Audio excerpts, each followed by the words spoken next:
Perusahaan hampir bangkrut, suamiku diam-diam selingkuh, ibu mertua justru menyalahkanku dan menganggapku wanita pembawa sial. Setelah bercerai aku buktikan aku bisa lebih kaya dari mereka.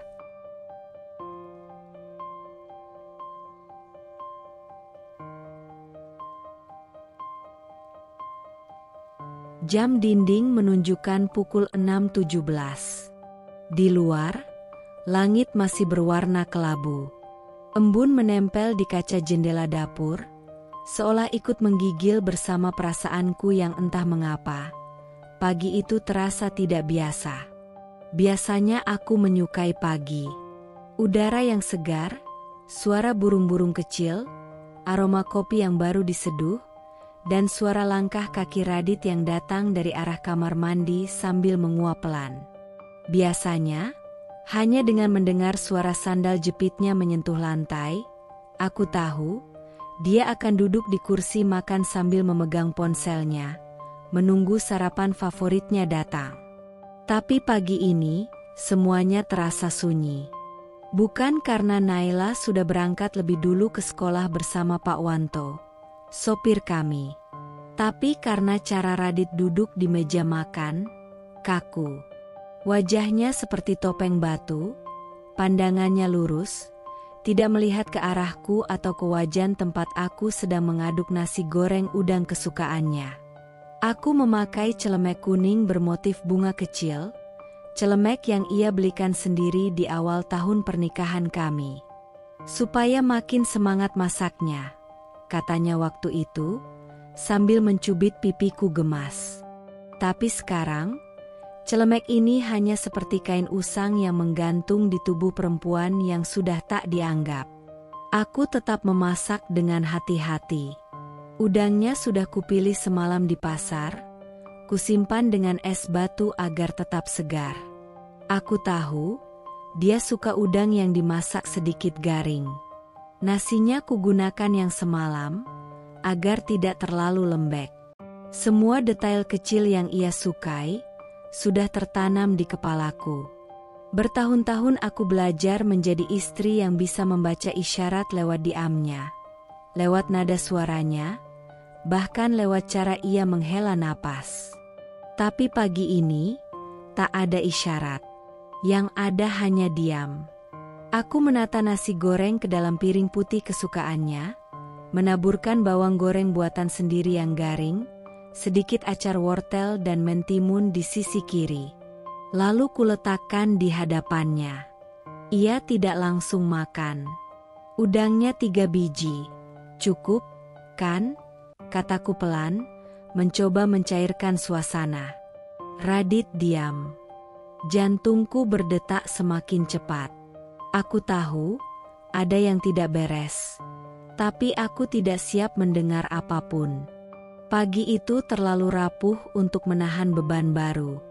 Tapi Radit justru membuka mulutnya. Dengan suara yang dingin, datar, nyaris tanpa emosi. Kita pisah aja, Dev. Kamu bikin hidupku nggak berkembang. Kalimat itu seperti petir di musim kemarau. Menghantam jantungku tanpa peringatan. Aku membeku. Sendok di tanganku bergetar. Bau harum nasi goreng yang tadinya menghangatkan ruangan tiba-tiba berubah menjadi aroma yang menusuk dan membuat mual. Aku menatap wajahnya, mencari guratan emosi, secercah penyesalan, apapun. Tapi tidak ada. Matanya kosong, seperti sedang membaca skrip dari drama yang sudah ia latih lama. Apa? Bisikku, nyaris tak percaya. Radit menghela napas pelan, kemudian mencondongkan tubuhnya sedikit ke depan. Aku nggak bisa terus begini, Dev. Kita nggak kemana-mana. Aku stagnan. Kamu terlalu biasa. Aku ngerasa kayak jalan di tempat. Aku terlalu biasa. Aku yang selalu bangun lebih pagi untuk menyiapkan kebutuhannya. Aku yang menjaga rumah tetap bersih, mendidik Naila, dan tetap berusaha terlihat cantik meski kelelahan. Aku yang menahan tangis saat dia pulang malam tanpa kabar. Aku yang tetap menunggu di ruang tamu dengan piring makanan yang sudah dingin. Aku terlalu biasa, air mataku tidak langsung jatuh. Entah kenapa, tubuhku justru seperti mati rasa. Aku berdiri dengan perlahan, menarik napas panjang, lalu menatap wajahnya yang dulu pernah sangat aku cintai. Wajah yang aku pikir akan menua bersamaku. Tapi pagi ini, wajah itu terasa asing. Dingin. Kejam. Sejak kapan kamu mikir kayak gini? Tanyaku, mencoba tetap tenang. Radit mengangkat bahu. Udah lama. Dan kamu baru bilang sekarang? Pagi-pagi, saat aku lagi masakin kamu makanan favoritmu. Dia mengangguk ringan. Aku pikir ini waktu yang tepat. Aku tertawa kecil. Pahit. Waktu yang tepat ya. Hebat. Ada yang retak dalam hatiku. Bukan hanya retak. Mungkin sudah hancur sejak lama. Dan aku terlalu sibuk menambalnya dengan harapan, dengan kompromi, dengan doa. Tapi pagi ini, keretakan itu tidak bisa disembunyikan lagi. Apa ini karena kamu sudah punya orang lain? Tanyaku perlahan, menatap matanya dalam-dalam. Radit memalingkan wajah. Tidak menjawab. Dan diamnya adalah jawaban paling menyakitkan yang pernah kuterima. Aku mengangguk pelan. Nafasku terasa berat. Aku ingin marah, ingin berteriak, ingin membalikan meja itu dan melemparkan semua yang ada di atasnya. Tapi yang kulakukan justru hanya berdiri di sana. Memandangi sarapan yang kubuat dengan cinta, yang kini menjadi simbol dari akhir sebuah pernikahan. Aku menarik celemekku, melepasnya perlahan, lalu meletakkannya di atas meja. Kamu tahu, Dit, aku nggak nyangka, aku udah jadi istri orang asing selama ini. Dia tidak menjawab. Aku berjalan ke arah dapur, mengambil gelas air, dan meminumnya dalam sekali teguk. Mulutku kering, tapi tenggorokanku terasa penuh. Lalu aku kembali menatapnya. Kalau kamu mau pisah, oke. Tapi jangan pernah bilang hidupmu nggak berkembang gara-gara aku. Karena aku nggak pernah menghalangimu jadi apapun. Justru aku yang selalu berdiri di belakang kamu. Waktu kamu ditolak kerja berkali-kali, waktu bisnis pertamamu gagal, waktu kamu nggak punya apa-apa. Kali ini, Radit menunduk. Tapi aku tak peduli lagi. Aku meninggalkannya di meja makan, duduk di ruang tamu dengan tubuh gemetar, mencoba menenangkan diri. Kutatap dinding rumah kami yang penuh foto. Aku, Radit, dan Naila. Foto liburan ke Malang, ulang tahun Naila yang ke-5, dan potret kami bertiga saat merayakan ulang tahun pernikahan ke-6. Semua terlihat bahagia, semua terlihat utuh. Tapi ternyata hanya topeng. Dan pagi itu, sarapan menjadi penutup dari segalanya. Sarapan terakhir kami sebagai pasangan. Sebagai keluarga. Dan aku tahu, hidupku tidak akan sama lagi setelah ini. 2 hari setelah pagi dingin itu, aku pulang ke rumah orang tuaku di desa. Bukan karena aku ingin, tapi karena aku tak punya pilihan. Rumah yang selama ini kutinggali bersama Radit ternyata atas nama dia sepenuhnya. Aku naif, terlalu percaya, terlalu sibuk menjadi istri sempurna sampai lupa melindungi hakku sendiri. Perjalanan dari kota ke desa bukan sekadar soal jarak. Itu juga perjalanan dari harga diri ke kerendahan. Dari pernikahan ke kesendirian. Dari rumah besar dengan pagar tinggi, ke rumah kecil beratap seng yang sejak dulu tak pernah kuceritakan pada siapapun dengan bangga. Ibu menyambutku dengan pelukan. Tapi pelukan itu tak bisa menahan air mataku. Tangisku pecah di bahunya, seperti anak kecil yang baru saja kehilangan mainan kesayangannya. Tapi ini bukan mainan. Ini hidupku, rumah tanggaku, suamiku.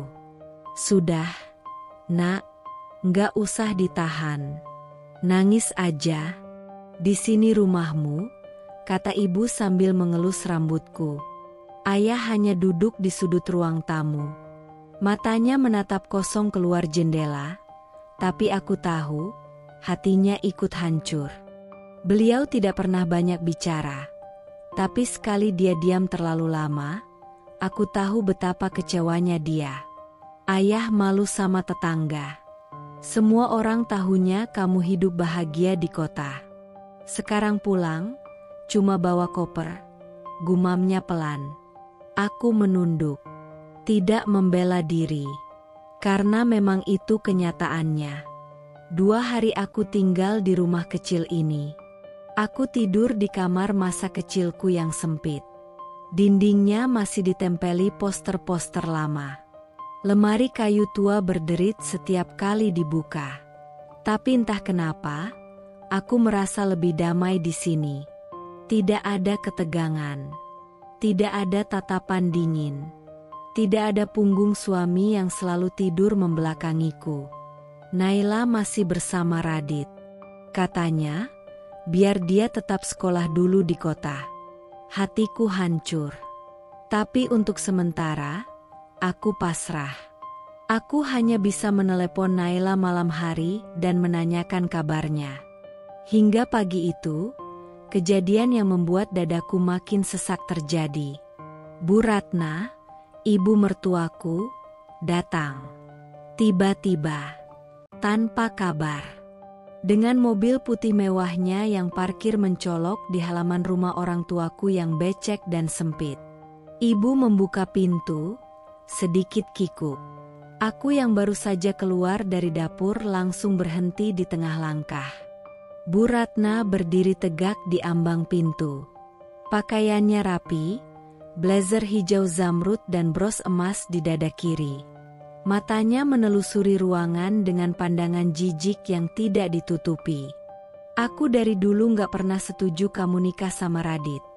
Katanya langsung, tanpa salam, tanpa basa-basi. Ibu terperanjat. Aku menatapnya, mencoba tetap berdiri tegak meski lututku nyaris goyah. Bu, saya nggak tahu ibu akan datang. Ya memang kamu nggak tahu. Karena kamu selalu nggak tahu diri. Aku terdiam. Kamu pikir kamu siapa? Baru kamu masuk ke keluarga kami, bisnis mulai merugi. Radit jadi sering murung. Kamu bawa sial, Devina. Napas ibu tersengal. Maaf bu, jangan bicara begitu. Bu Ratna menatap ibu dengan sinis. Saya bicara sama menantu saya, bukan sama ibunya. Aku maju 1 langkah. Kalau ibu datang ke sini cuma untuk menghina saya rasa pembicaraan ini tidak perlu dilanjutkan. Bu Ratna mendengus. Lihat kamu, berani juga sekarang. Baru ditinggal suami, sudah angkuh. Aku mengepalkan tangan, tapi tetap mencoba tenang. Saya diam selama ini, bukan berarti saya bodoh, Bu. Saya hormati ibu karena saya anggap keluarga. Tapi kalau ibu datang hanya untuk merendahkan saya nggak akan tinggal diam. Bu Ratna melipat tangan di dada.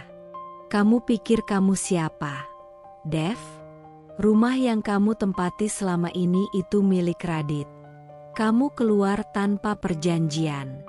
Bahkan mobil yang kamu pakai dibeli pakai uang dari perusahaan keluarga kami. Apa kamu lupa? Aku menggeleng, menahan amarah. Saya nggak pernah menuntut. Saya keluar tanpa bawa apa-apa. Bahkan Naila pun saya relakan, Bu. Tapi jangan datang ke sini, ke rumah kecil ini, dan menginjak harga diri saya di depan orang tua saya. Mata Bu Ratna membelalak. Tapi sebelum dia sempat bicara lagi, ayah bangkit dari kursi. Saya tidak pernah ikut campur urusan rumah tangga anak saya. Tapi kalau Anda datang ke rumah ini hanya untuk menghina, saya rasa Anda sudah kelewatan. Suara ayah berat dan tegas. Silakan ibu pergi. Kami orang kecil, tapi kami tahu cara menghormati orang. Jangan ajari anak saya tentang harga diri. Karena seingat saya, dia meninggalkan semuanya dengan kepala tegak. Bu Ratna terdiam sesaat, lalu menghela napas panjang. Sudah jelas sekarang. Kamu memang bukan bagian dari keluarga kami. Radit sudah siap urus perceraian. Kami akan urus semua secara legal. Kamu tinggal tunggu suratnya. Ia melangkah pergi, meninggalkan aroma parfum mahal yang menusuk dan kata-kata tajam yang membekas.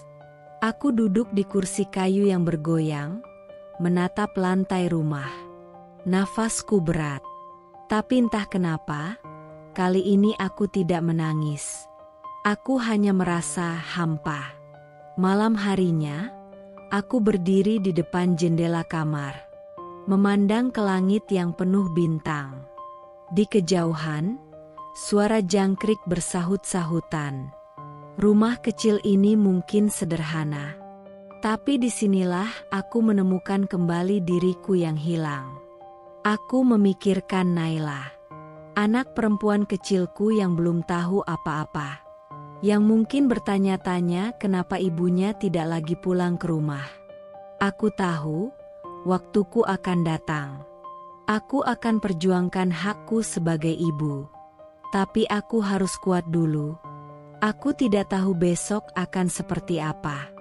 Tapi malam itu, aku janji pada diriku sendiri. Aku tidak akan terus disalahkan. Aku tidak akan membiarkan mereka menyeret namaku seolah semua ini salahku. Aku bukan istri sempurna. Tapi aku tidak pernah berhenti berusaha. Dan jika mereka pikir aku akan jatuh dan diam, mereka salah besar. Karena rumah boleh hilang, status boleh berubah, tapi harga diri tidak akan pernah aku biarkan diinjak-injak. Aku pikir, setelah pergi dari rumah Radit, semuanya akan mereda. Bahwa diam-diam, dia akan merenung, sadar, dan paling tidak, menyadari caranya melepaskan begitu kejam. Tapi aku salah. Diamku dianggap lemah. Pengunduran diriku dimaknai sebagai kepasrahan. Dan sekarang, mereka, dia dan keluarganya, datang bukan hanya untuk mengambil hatiku, tapi juga menggerogoti sisa harga diriku yang masih tersisa. Hari itu, aku menerima telepon dari nomor tak dikenal. Seorang pria bernama Bambang, mengaku sebagai kuasa hukum pribadi Radit. Ia memintaku untuk hadir ke sebuah kantor notaris di pusat kota. Katanya, hanya untuk pengurusan administratif kecil, agar proses perceraian bisa berjalan lebih baik. Aku tahu, ini akan menyakitkan. Tapi aku tetap datang. Kantor itu luas dan dingin. Bau kayu mengilap bercampur dengan wangi parfum mewah yang menusuk hidung. Aku duduk di ruang tunggu sambil memeluk tasku erat. Seperti seseorang yang bersiap masuk ke ruang interogasi. Jantungku berdegup cepat. Tanganku basah oleh keringat dingin. Tak lama kemudian, seorang wanita muda berdandan profesional keluar dari ruangan kaca, menyuruhku masuk. Di dalam, sudah ada Radit dan seorang pria berkacamata yang memperkenalkan diri sebagai notaris Herman. Ada 2 map di atas meja. Dan di dalam salah satunya, tergeletak kertas-kertas yang akan mengubah segalanya. Dev, ini cuma formalitas. Kita harus rapi secara hukum, kata Radit, dengan senyum kecil yang tak sampai ke mata. Aku duduk tanpa berkata-kata. hanya menatapnya. Dia begitu tenang, seolah semua ini memang seharusnya terjadi. Notaris itu mulai menjelaskan, dengan bahasa hukum yang rumit dan sengaja dibuat membingungkan. Tapi intinya jelas. Dokumen itu adalah pengalihan aset, termasuk rumah, kendaraan, saham kecil di perusahaan, dan dana bersama yang selama ini aku pikir adalah tabungan keluarga kami. Jadi, saya tanda tangan, terus semua itu atas nama kamu. Gitu? Tanyaku dengan nada datar. Radit menjawab ringan. Iya, tapi ini untuk kebaikan kita bersama. Supaya prosesnya nggak ribet. Aku udah ngurus semuanya. Kamu tinggal tanda tangan aja. Toh kamu udah tinggal di rumah orang tuamu. Mataku memanas. Aku menatap wajahnya, mencari sedikit bekas luka di sana. Tapi ia terlalu rapi, terlalu tenang. Ini penjarahan, Radit. Kamu tahu itu, kan? Suaraku pelan, tapi tegas. Radit menghela napas, mencoba tetap terlihat sabar. Tapi aku tahu gestur tangannya mulai gelisah. Jangan mulai drama lagi, Dev. Kamu yang pergi dari rumah. Aku yang urus Naila sekarang. Aku punya tanggung jawab lebih banyak. Aku butuh semua aset itu biar stabil. Kamu kan bisa kerja juga, bisa hidup mandiri. Katanya kuat. Aku menggigit bibir. Menahan agar tak meledak.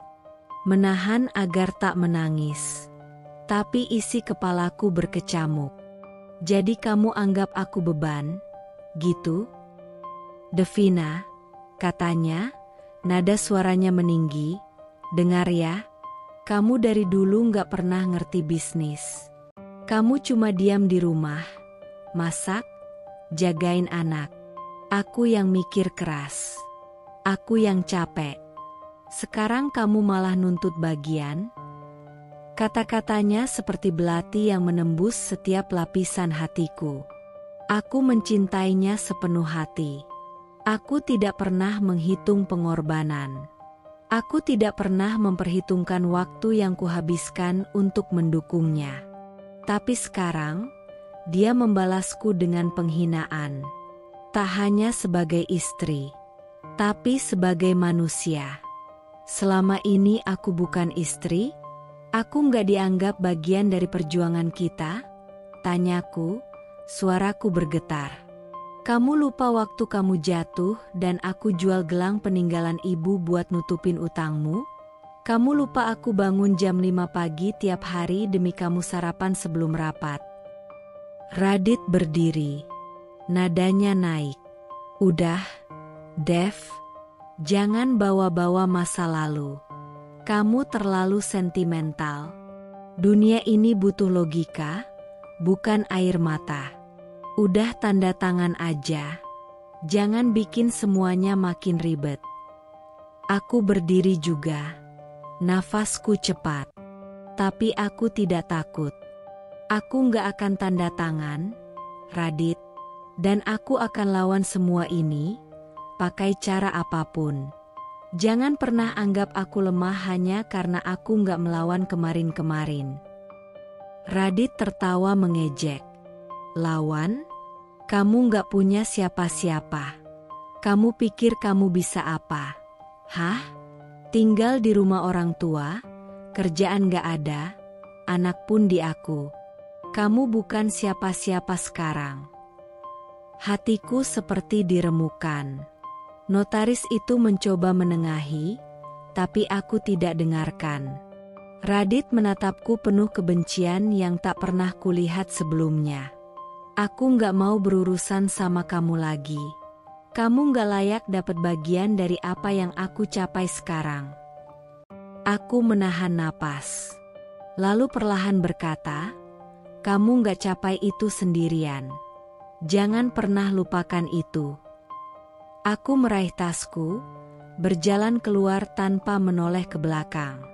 Setiap langkahku di lantai marmer itu adalah penegasan, Aku tidak akan dibungkam. Aku tidak akan ditelan sistem yang selalu memihak pada lelaki hanya karena dia punya uang. Aku pulang ke desa hari itu dengan dada sesak. Di kamar, aku menangis, tapi bukan karena kalah. Aku menangis karena kecewa. Karena bodohnya aku dulu yang mencintai orang seperti dia dengan segenap hati.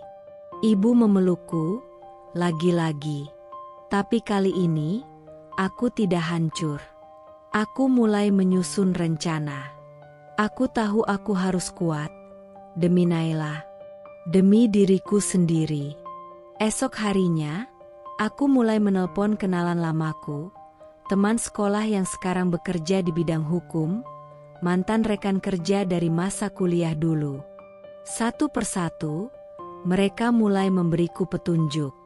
Aku belajar lagi tentang hak-hak istri, tentang pembagian harta, tentang bagaimana hukum keluarga bekerja, terutama jika pihak perempuan dianggap remeh. Aku juga menelpon Naila diam-diam. Ia terdengar sedih. Katanya, ayah sering pulang malam. Katanya, rumah jadi sepi. Katanya, dia rindu suara sendokku di dapur. Aku menahan tangis. Di dalam hati, aku bersumpah, aku akan bangkit. Aku akan rebut kembali apa yang seharusnya menjadi milikku. Bukan karena aku mata duitan, tapi karena aku berhak. Karena aku bukan beban. Dan satu hari nanti, Radit akan menyesal, karena telah kehilangan wanita yang seharusnya tak pernah ia lepaskan. Seminggu setelah penolakan kerasku atas dokumen pengalihan aset itu, aku mulai membuka mataku lebih lebar. Sakit hati sudah kuterima. Tapi kebenaran, aku belum benar-benar memilikinya. Dalam hati, aku tahu ada orang ketiga. Aku hanya belum bisa membuktikannya. Dan malam itu, aku menemukannya. Aku sedang menyortir file lama di laptop tuaku. Aku tak sengaja menemukan folder backup lama dari HP Radit yang dulu pernah ia simpan saat ganti ponsel. Waktu itu, dia minta bantuanku mengamankan datanya, dan aku, yang masih percaya penuh sebagai istri, menyimpannya tanpa curiga. Tanganku gemetar saat membukanya. Folder itu menyimpan ratusan file, foto, dokumen, dan chat. Dengan jantung berdegup cepat, aku membuka salah satu file obrolan WhatsApp yang otomatis tersimpan dalam bentuk teks. Di dalamnya, nama yang pertama kali mencuri perhatianku adalah Mira, disimpan dengan emoji hati di belakangnya. Kita ke Bali lagi, sayang, tapi jangan hotel yang sama ya. Nanti keinget hal-hal nakal kita. Hei. Haha, kamu yang mulai loh waktu itu. Tapi iya, aku udah booking resort baru. Di Ubud. View-nya langsung sawah dan private pool. Sesuai permintaan kamu. Dadaku sesak. Tanganku langsung refleks menutup mulut. Aku terisak pelan, menahan teriakan. Tanggal percakapan itu, 2 minggu sebelum Radit menyuruhku pergi dari rumah. Saat aku masih membuatkan sarapan, menyetrikakan bajunya, dan menanyakan kabarnya setiap malam. Aku terus membaca. By the way, istri kamu curiga nggak sih? Kasihan juga dia, kayaknya polos banget. Tapi ya udah, makin cepat bersin semua makin enak, kan? Dia nggak tahu apa-apa. Bego aja terus, kerjaannya di dapur doang. Aku udah rencana ceraiin, tinggal cari momen pas. Air mataku jatuh membasahi pipi. Tapi aku tak berhenti. Aku klik folder foto. Beberapa gambar muncul. Mira, dengan tubuh semampai, rambut panjang bergelombang, berfoto selfie di mobil Radit. Di kursi depan. Di sebelahnya, Di mobil yang aku bersihkan sendiri setiap minggu. Di mobil yang dulu aku dan Naila pakai untuk jalan-jalan keluarga kecil. Ada foto-foto mereka di pantai. Tersenyum. Mira mengenakan topi lebar dan kacamata hitam. Tangannya menggamit lengan Radit. Dan saat itu, aku tahu. Semua ini bukan kebetulan. Ini rencana.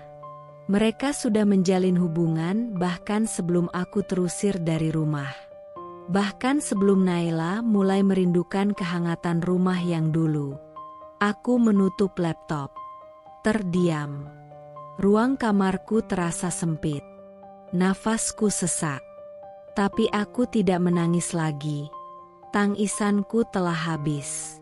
Yang tersisa hanya luka dan bara. Hari berikutnya, aku pergi ke toko emas kecil di pasar. Membawa 2 gelang dan 1 kalung.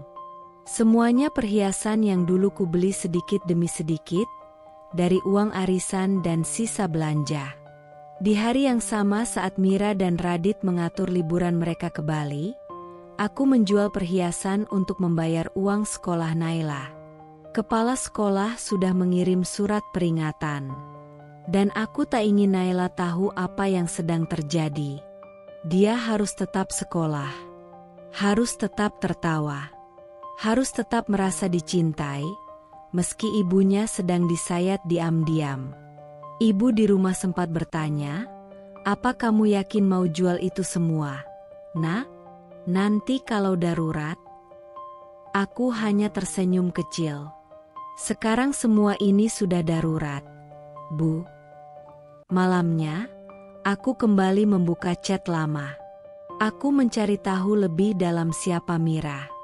Dari percakapan mereka, aku tahu ia bekerja di sebuah startup yang dulu sempat jadi mitra Radit dalam proyek digital marketing. Mira adalah social media strategis muda, dan beberapa kali ikut rapat bersama tim kecil perusahaan milik Radit. Kini aku tahu, setiap kali Radit pulang malam dengan alasan lembur atau pitching, ternyata dia sedang makan malam romantis dengan Mira. Atau bahkan, menginap di villa dengan alasan urusan bisnis. Aku ingat saat Radit pernah bilang, "Kamu gak ngerti dunia startup, Dev. Kamu gak ngerti gaya hidup sekarang. Cewek zaman sekarang tuh beda. Energik, punya ambisi." Ternyata, dia sedang bicara tentang Mira. Seminggu kemudian, aku memberanikan diri menemui pengacara. Seorang teman lama dari kuliah yang kini punya firma hukum kecil. Namanya Raisa. Kami bertemu di sebuah kafe sederhana di kota. Aku menceritakan semuanya. Dari pengusiran, pengalihan aset, hingga percakapan Radit dan Mira. Raisa mendengarkan dengan wajah serius. "Kamu bisa tuntut. Bahkan kamu bisa ajukan gugatan balik. Kalau kamu punya bukti lengkap perselingkuhan, pengadilan bisa memihak kamu, Dev," katanya tegas. "Tapi Naila masih di dia," kataku lirih. Raisa menggenggam tanganku. "Itu justru alasan paling kuat. Anakmu butuh ibunya. Dan kamu butuh berdiri tegak, Dev. Bukan karena dendam, tapi karena kamu berhak." Aku pulang dari pertemuan itu dengan napas baru.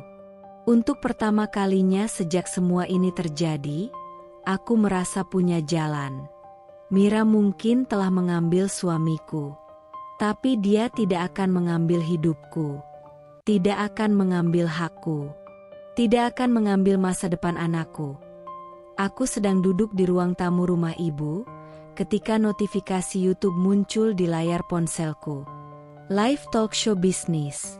Founder muda sukses. Kisah inspiratif Raditya Mahesa. Tanganku langsung berhenti mengupas mangga. Nama itu, Raditya Mahesa. Suamiku. Atau lebih tepatnya, mantan suami yang belum resmi di atas kertas. Judul video itu terpampang dengan wajahnya yang tersenyum lebar, mengenakan jas, duduk di studio dengan pencahayaan profesional. Di sampingnya, seorang presenter perempuan tertawa kecil, seperti terpukau akan sosok Radit yang kini dianggap visioner. Aku sempat ragu, tapi jari-jariku bergerak otomatis, menekan tombol putar. Boleh cerita sedikit, Mas Radit? Awal mulanya gimana bisa membangun toko gadget pertama waktu itu? Dari mana idenya? Radit tertawa ringan. Suaranya tenang, wajahnya penuh percaya diri. Sebenarnya, waktu itu saya memang udah punya passion di dunia teknologi. Saya kerja dulu di beberapa tempat, lalu saya putuskan untuk mulai usaha sendiri. Modalnya ya hasil kerja keras saya. Nabung sedikit demi sedikit. Alhamdulillah, sekarang udah bisa buka cabang kelima. Aku terdiam. Tidak, itu bukan kisah sebenarnya. Radit tidak pernah menyebut aku di sana. Tidak satu kali pun. Tidak disebut bahwa aku menjual motor peninggalan almarhum ayah, satu-satunya warisan yang diminta ayah untuk tidak kujual, demi bantu modal awal usaha Radit. Tidak disebut bahwa aku yang pertama kali mendesain banner toko pakai laptop bututku. Aku yang ke toko sendirian waktu tukangnya batal datang. Aku yang jaga kasir setiap malam saat karyawan pertamanya bolos. Aku yang rela berhenti kerja demi mendukung mimpinya. Demi jadi istri yang penuh waktu. Dan sekarang, saat semua sudah berjalan, dia duduk di panggung terhormat, menghapus seluruh peranku dari cerita hidupnya. Presenter bertanya lagi, "Wah, keren. Jadi emang dari nol ya, Mas?" Radit tersenyum. "Ya, semuanya saya mulai sendiri. Berat memang. Tapi kalau mau berjuang, pasti bisa." Aku tak sadar, air mataku jatuh begitu saja. Presenter itu tertawa kagum, inspiratif banget. Pantesan Mas Radit jadi role model anak muda sekarang. Role model? Aku tertawa pahit. Lelaki yang selingkuh, menelantarkan istri, dan menghapus masa lalu seolah tak pernah ada, disebut role model? Ibu masuk ke ruang tamu, membawa cucian. Melihatku yang terdiam, ia bertanya, "Kenapa, Nak?" Aku hanya menggeleng. Tapi dalam hati, ada sesuatu yang pecah. Aku sudah diam terlalu lama. Dulu, aku membela Radit mati-matian saat keluarganya meragukannya. Saat ia meminjam uang dari teman-temannya untuk bayar sewa toko pertama, aku yang diam-diam menggadaikan cincin kawinku agar bisa menutup kekurangannya. Saat ia jatuh sakit karena kelelahan, aku yang mengantar ke rumah sakit, menunggu di bangku ruang tunggu sampai pagi. Aku yang menyiapkan makan, mengurus laporan keuangan, bahkan rela pinjam KTP adik sepupuku untuk membuka rekening usaha baru waktu itu, karena namanya diblokir karena kredit macet. Tapi semua itu tidak pernah disebut. Namaku bahkan tidak tercantum di catatan hidupnya. Di mata dunia, Radit sukses karena Radit. Bukan karena ada seorang perempuan bernama Devina yang mendampinginya dari nol. Yang menangis bersamanya saat toko nyaris bangkrut. Yang menyemangatinya saat ia ingin menyerah. Kini, aku dianggap beban. Aku disingkirkan, dibuang, lalu dilupakan. Seminggu setelah talk show itu viral, aku menerima undangan alumni SMA. Grup WhatsApp alumni ramai membicarakan keberhasilan Radit. Beberapa mengunggah foto tangkapan layar dari talk show itu. Ada yang bilang, "Wih, Radit keren ya. CEO muda. Dulu di kelas nggak kelihatan, sekarang malah jadi sukses." Lalu ada satu chat yang menusuk. "Devina, kamu pasti bangga ya dulu pernah jadi istrinya." "Pernah?" Seolah aku hanyalah catatan kaki yang lewat di hidupnya. Aku tak membalas. Tapi malam itu, aku kembali membuka folder lama di laptop. Kumpulan foto, video, struk belanja bahan bangunan, dan file Excel laporan toko bulan pertama. Semuanya ada namaku. Semua ada jejak tanganku. Aku menatap satu foto lama. Radit sedang mengecat tembok toko dengan wajah bercak-bercak cat putih. Aku berdiri di sampingnya, tertawa, memegang kuas, tangan kami berlumuran cat. Waktu itu kami belum punya siapa-siapa. Tapi kami saling punya. Ternyata tidak cukup. Pagi harinya, aku pergi ke rumah teman lama, Rima, seorang jurnalis lokal yang kini bekerja di media digital. Kami dulu teman sekelas, dan aku tahu, kalau ada yang bisa bantu suaraku, itu dia. Rima kaget melihatku. "Dev, kamu kesini?" Aku tersenyum kecil. "Boleh aku curhat, sekaligus minta tolong?" Di meja kayu rumahnya, aku ceritakan semuanya. Dari awal, tentang motor almarhum ayah. Tentang aku yang dihapus dari kisah sukses Radit. Matanya berkaca-kaca. "Kamu harus bicara, Dev. Banyak perempuan kayak kamu yang juga dilupakan. Tapi mereka diam. Dan itu membuat laki-laki seperti Radit terus merasa berhak atas segalanya." Aku mengangguk. Untuk pertama kalinya, aku tidak merasa sendirian. Rima memberiku ide, tulis surat terbuka. Ceritakan dari sisi perempuan. Bukan untuk drama, tapi untuk menunjukkan kenyataan yang tak pernah diangkat di panggung talk show. 2 hari kemudian, artikel itu tayang. Judulnya, "Aku bukan penonton, aku penopang. Surat terbuka untuk Raditya Mahesa, suamiku yang lupa." Aku tidak menggunakan nama lengkap, tapi cukup untuk membuat banyak orang sadar.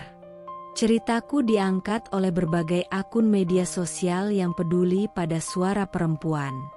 Tulisan itu dibagikan ulang.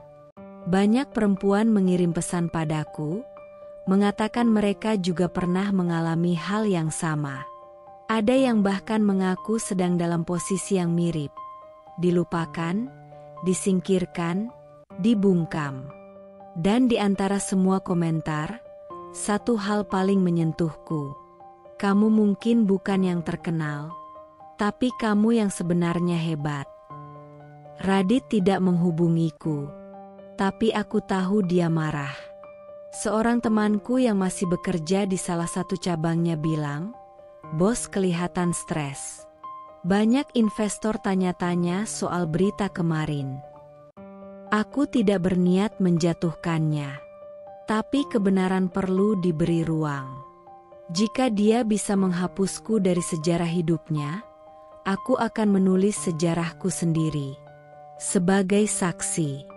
Sebagai pelaku.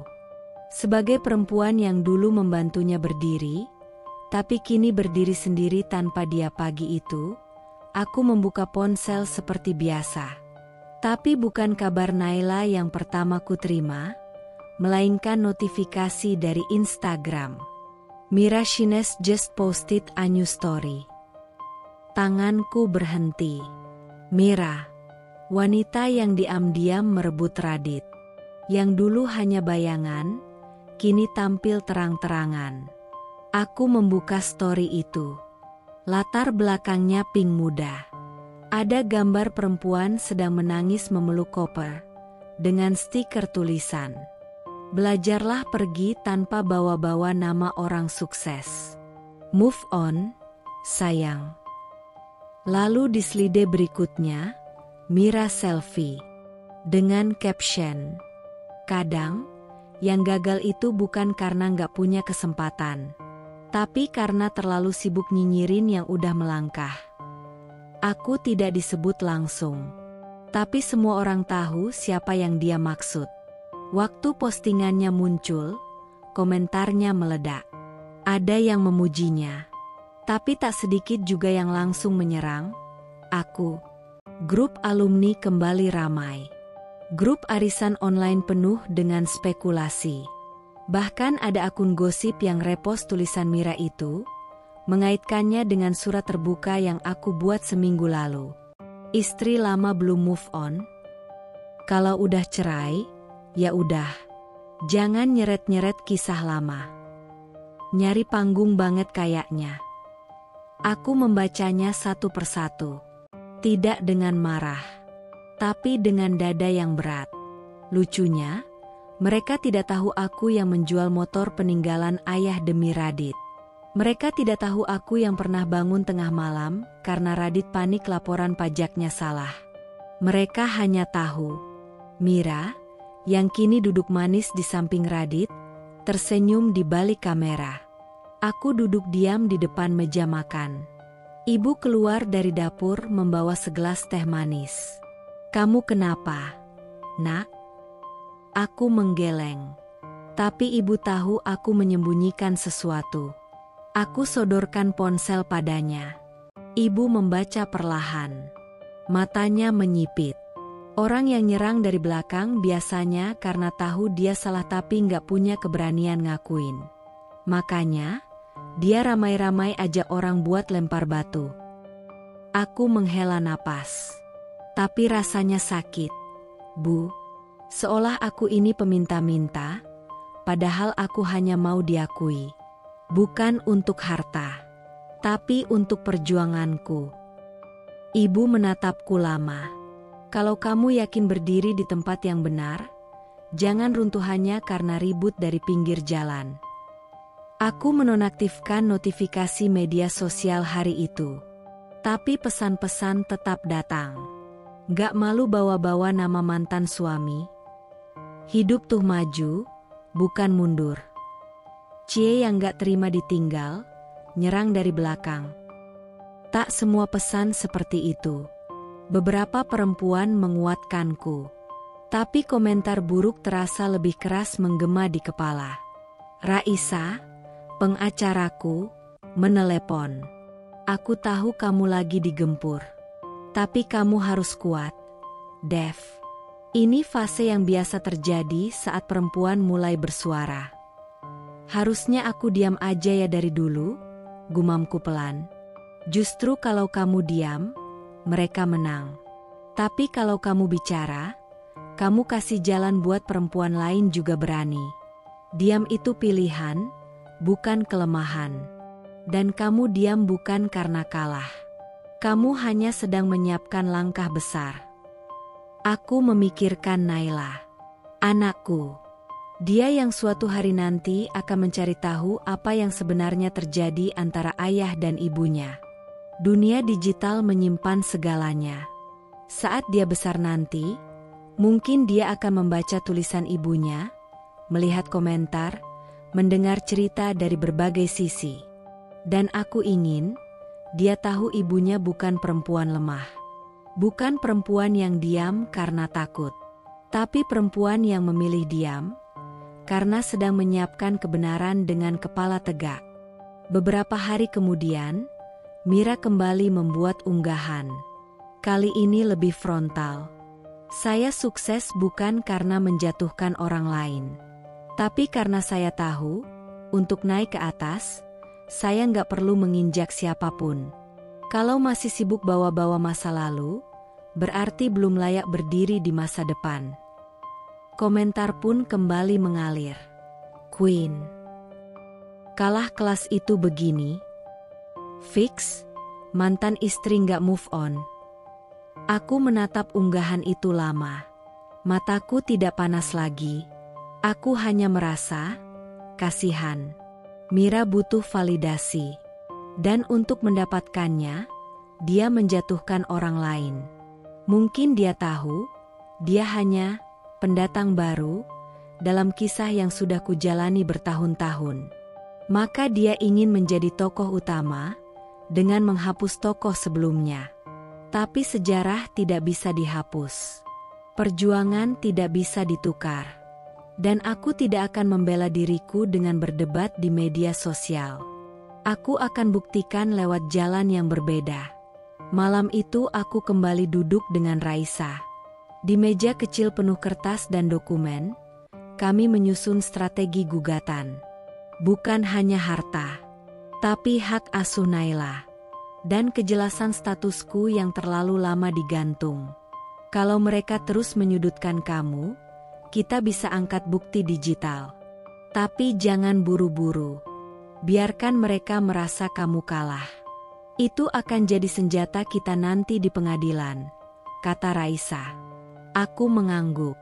Dalam hati aku tahu, ini bukan hanya soal Radit dan Mira.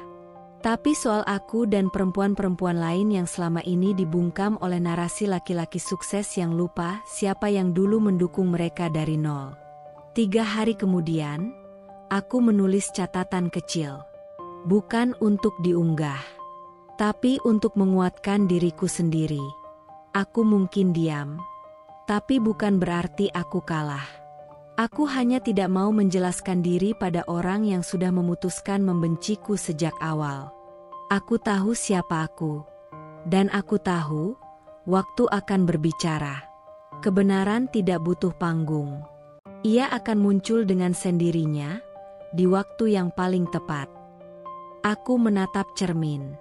Perempuan dengan mata sembab, wajah lelah, dan hati remuk, perlahan tersenyum. Aku akan bangkit. Bukan untuk Radit. Bukan untuk Mira. Tapi untuk diriku sendiri. Dan untuk Naila, yang harus tahu, ibunya kuat, bahkan saat semua orang menjatuhkan. Sore itu, aku duduk di sudut kamar rumah ibu. Cahaya jingga masuk dari jendela, menyinari lantai kusam yang dulu sering kutinggali semasa SMA. Di tangan, ada amplop lusuh berisi sisa uang hasil penjualan perhiasan. Tidak banyak. Tidak cukup untuk memulai sesuatu yang besar. Tapi cukup membuat dada ini sesak oleh kenyataan. Aku sudah kehilangan rumah, suami, nama baik. Dan kini, dunia menganggapku hanya sebagai mantan istri yang tak tahu diri. Suara motor berhenti di depan rumah. Danu datang. Adik laki-lakiku yang 2 tahun lebih muda, yang kini bekerja sebagai teknisi listrik serabutan. Wajahnya masih sama seperti dulu, tapi tubuhnya lebih kekar, lebih keras, hasil kerja lapangan bertahun-tahun. Tanpa banyak bicara, Danu masuk ke kamar dan duduk di sampingku. Kamu kenapa nggak pernah bilang keadaan kamu kayak gini ke aku? Mbak, suaranya serak. Aku hanya tersenyum, menahan air mata. Aku nggak mau kamu khawatir. Kamu juga udah cukup berat hidupnya. Danu menghela napas, lalu berdiri. Mbak ikut aku besok pagi. Aku menatapnya, bingung. Kemana? Udah, ikut aja. Esoknya, aku naik motor bersamanya ke arah kota. Motor tuanya menggelinding pelan, membelah jalanan pasar yang ramai dan panas. Kami berhenti di sebuah ruko tua di belakang terminal. Temboknya mengelupas, pintunya berkarat, dan di depannya ada beberapa tukang ojek yang sedang bercanda sambil menyeruput kopi. Danu mengeluarkan kunci dan membuka pintu lipat yang berderit. Ruko ini aku sewa buat 3 bulan ke depan. Lokasinya strategis, dekat terminal. Banyak orang lewat. Mbak bisa jualan makanan, kopi, atau apapun yang Mbak bisa. Mulai dari sini, ya. Aku terdiam. Dada terasa berat. Aku melangkah pelan ke dalam. Ruangannya sempit, hanya sekitar 3x5 meter. Tapi ada dapur kecil di belakang dan meja bekas di sudut ruangan. Danu, suaraku lirih, gemetar. Kamu nyewa ini pakai uang apa? Ia menoleh, tersenyum. Aku batalin beli HP baru. Aku juga udah bayar DP dari honor proyek terakhir. Tenang aja, aku masih bisa makan. Mataku mulai berkaca-kaca. Tapi Danu mendekat, menepuk pundakku. Mbak enggak sendiri. Aku selalu percaya sama Mbak. Dari dulu. Hari-hari berikutnya, kami membersihkan ruko itu bersama-sama. Ibu ikut membantu mengepel dan menjemur gorden lama yang ditemukan di loteng. Danu memasang lampu baru, mengecat tembok, bahkan menambal kebocoran kecil di atap dengan plastik terpal bekas. Warung kecil itu mulai berbentuk. Aku memberi nama, Warung Seruni. Diambil dari nama bunga kesukaan ayah. Dengan meja kecil, 2 termos, etalase lama dari rumah, dan banner sederhana bertuliskan sarapan dan kopi pagi, harga bersahabat, rasa rumah. Hari pertama buka, aku hanya menjual nasi uduk, telur dadar, gorengan, dan kopi tubruk. Tapi ternyata, para sopir angkot dan tukang ojek di sekitar menyambut hangat. Enak nasinya, Bu. Kopinya pas, nggak bikin perut mules. Ada pisang goreng, Bu. Aku tertawa kecil. Warung kecil itu menjadi napas baru. Bukan hanya karena menghasilkan uang, tapi karena di sanalah untuk pertama kalinya aku merasa dihargai lagi sebagai manusia. Aku tidak lagi dinilai dari siapa suamiku, atau dari rumah mewah yang kutinggali, tapi dari keringatku sendiri. Suatu malam, aku dan Danu duduk di lantai ruko, setelah selesai tutup warung. Kami minum teh manis dalam gelas plastik. Danu, kataku pelan. Kalau waktu bisa diulang, aku nggak akan nikah sama Radit. Danu menatapku. Kalau waktu bisa diulang, aku nggak akan biarin mbakku nikah sama dia. Kami tertawa kecil, tapi mataku basah. Waktu nikahan dulu, kamu satu-satunya yang gak ikut senyum-senyum. Kataku, aku tahu dia bukan orang baik. Tapi waktu itu, Mbak bahagia banget. Aku nggak mau jadi perusak suasana. Aku memegang tangannya. Terima kasih, Enu. Ia menjawab, Mbak jangan pernah mikir sendirian lagi. Kalau capek, ngomong. Kalau butuh apa-apa, bilang. Aku mungkin nggak punya apa-apa. Tapi aku punya 2 tangan dan 1 hati buat bantu mbakku berdiri lagi. Minggu keempat warung berjalan, aku mulai menerima pesanan kecil dari sekolah dasar dekat terminal. Nasi bungkus untuk guru. Lalu seorang tukang ojek membantu promosikan warungku lewat Facebook. Pembeli mulai berdatangan. Di warung kecil itu, aku menemukan kembali diriku yang lama. Perempuan yang suka bercanda dengan pelanggan, yang cekatan memasak, yang hafal kopi kesukaan tiap langganan. Dan setiap malam, aku menulis. Menyusun semua kisah hidupku. Semua luka. Semua tawa yang dulu kutelan. Aku mulai membentuk naskah. Mungkin suatu hari, akan menjadi buku. Atau sekadar warisan kisah untuk Naila, agar kelak ia tahu, ibunya pernah jatuh, tapi bangkit tak perlu menunggu diselamatkan. Danu membelikan 1 papan tulis kecil dan menggantungkannya di dinding warung. Di sana, kutulis, warung ini berdiri bukan dari uang, tapi dari keyakinan bahwa jatuh bukan akhir. Selama ada keluarga yang percaya kita bisa berdiri kembali. Seorang pelanggan bertanya, ini tulisan siapa, Bu? Aku tersenyum. Tulisan dari orang yang pernah dianggap tidak bisa berdiri.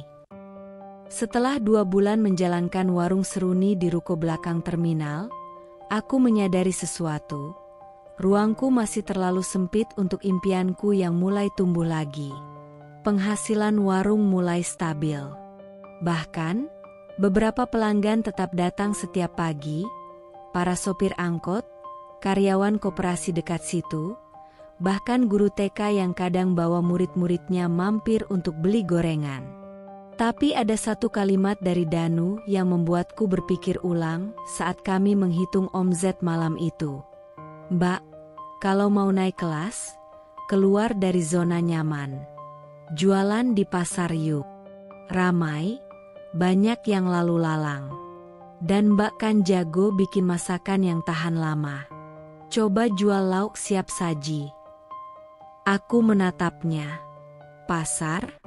Bayanganku langsung tertuju pada becek, bau amis, pedagang yang teriak-teriak, dan peluh bercampur amarah. "Aku nggak yakin bisa," gumamku, tapi Danu tersenyum, seperti biasa. Mbak Devina yang dulu aku kenal, lebih berani dari ini. Dan seperti biasa, aku luluh. Besoknya, kami berangkat ke pasar subuh. Jam 3 pagi, aku sudah berdiri di dapur. Masak rendang, orek tempe, telur balado, ayam goreng lengkuas, dan sambal ijo kesukaan orang Minang. Danu menyiapkan kemasan dan mengangkut semuanya dengan motor ke pasar Rawa Lestari. Kami menyewa lapak kecil di lorong tengah, dekat penjual sayur dan tukang ayam potong. Meja kami hanya selebar 1 meter. Tapi cukup untuk menyusun 5 jenis lauk dan seplastik besar nasi putih hangat. Aku menata semuanya sambil menarik napas panjang. Jam 5 pagi, pasar mulai hidup. Orang-orang mulai berdesakan. Bau bawang dan ikan asin bercampur aroma kopi dari pedagang kaki lima. Suara tawar-menawar, langkah kaki tergesa-gesa, dan tawa nyaring para ibu-ibu jadi musik pengiring perjuanganku pagi itu. Pelanggan pertamaku adalah seorang ibu muda dengan 2 anak kecil menggandol di kiri kanannya. "Ini rendangnya berapa, Mbak?" "Rp15.000 per porsi, Bu. Udah sama sambal." Dia membuka dompet, menghitung uang receh. "Kalau 2 porsi, bisa Rp25.000 aja." Aku tersenyum. "Bisa, Bu. Saya tambahkan sedikit orek tempe juga ya, biar anak-anak suka." Ibu itu tersenyum lega. "Terima kasih ya, Mbak. Saya doain dagangannya laris." Hari itu, aku menjual hampir semua lauk. Tapi bukan hasil uangnya yang membuatku terharu. Tapi rasa, dihargai. Aku tidak lagi dilihat sebagai mantan istri pengusaha. Tidak ada yang peduli aku pernah tinggal di rumah 2 lantai. Di pasar ini, aku hanya Bu Devina, penjual lauk yang ramah dan jujur. Setiap tetes peluh, setiap panci yang kugendong dari dapur ke pasar, terasa seperti doa untuk masa depan Naila. Aku bekerja bukan demi gengsi, tapi demi kehormatan. Hari-hari berlalu. Aku mulai hafal wajah-wajah pelanggan. Ada Pak Sardi, tukang becak yang selalu beli orek dan sambal. Katanya, "Yang penting pedes, Bu. Biar semangat ngayuh." Ada Bu Rini, penjual sayur, yang selalu datang lebih awal agar bisa beli rendang sebelum habis. Dia pernah berkata, "Lauk ibu tuh rasa rumah. Nggak lebay. Pas banget." Aku belajar menyapa mereka satu persatu. Menanyakan kabar anak-anak mereka. Mendengarkan cerita sederhana tentang suami yang kerja di luar kota, atau anak sulung yang lagi ujian masuk SMA. Pasar mengajarkanku sesuatu yang tak pernah diajarkan bangku kuliah. Bahwa harga diri tidak ditentukan dari di mana kita berdiri, tapi bagaimana kita bersikap saat berdiri. Aku tak malu lagi bawa keranjang besar. Tak risih lagi mencuci panci di tempat umum. Tak merasa hina saat harus berteriak, "Ayo lauk siap saji, nasi hangat, masakan rumahan." Karena setiap hari, saat matahari naik dan pelanggan pulang membawa bungkusan masakan buat keluarga mereka, aku tahu, aku sedang membangun sesuatu. Bukan hanya warung, tapi martabat. Tapi tentu tidak semua hari mulus. Ada hari saat hujan turun deras sejak subuh dan membuat pasarku sepi. Ada hari saat salah satu lauk basi karena salah penyimpanan. Pernah juga aku dijambret saat hendak pulang, tas selempangku ditarik dari motor. Untung Danu datang beberapa menit kemudian. Tapi aku tetap bangkit. Karena hidup ini bukan tentang jatuhnya, tapi tentang siapa yang masih memilih berdiri, meski lututnya goyah. Minggu ketiga di pasar, seorang perempuan muda berhenti di lapakku. Ia mengenakan blazer krem dan kacamata hitam. Sangat berbeda dengan ibu-ibu pasar lainnya. Rambutnya lurus dan terawat, aroma parfumnya mahal. Dia membuka maskernya. Wajah itu, aku mengenalnya. Sekar, asisten pribadi Radit. Dia menatapku lama. "Bu Devina?" Aku membeku. Tanganku masih memegang sendok sayur. "Sekar?" Dia mengangguk pelan, menatap sekeliling, lalu membisik, "Saya minta maaf. Saya nggak bisa bantu ibu waktu itu. Tapi saya tahu semua. Tentang Mira. Tentang rencana mereka." Aku menatapnya tajam. "Kenapa kamu diam?"